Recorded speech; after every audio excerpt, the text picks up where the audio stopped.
চিন্তা কোথায় করতে পারবো না।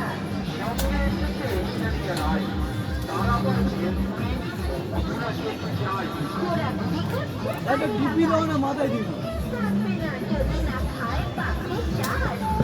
তোমার তোমার মজা বলে তুমি ইচ্ছে মতো মজা করে দিচ্ছে। চিন্তা করে এসে গেল শুধু বলিউডের কথা, টলিউডের নায়ক নায়িকারাও এসেছে হেতা।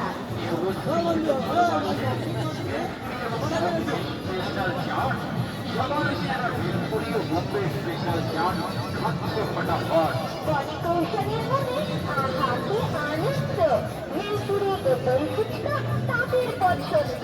টলিউড এবং বলিউড ও মেলার সমস্ত মানুষ জল বাংলা উড়িষ্যা বিখ্যাত মথুরা শিল্প ভেলপুরি ও বোম্বে ফেমাস চাট সেন্টার ঘুরিয়ে দিয়েছে সবার মন। বাংলা ও উড়িষ্যা বিখ্যাত মথুরা কেক ভেলপুরি ও বম্বে স্পেশাল চাট সেন্টারের তরফ থেকে মেলায় আগত সমস্ত দর্শনার্থীদের তাই জানাই সাদর অভিনন্দন।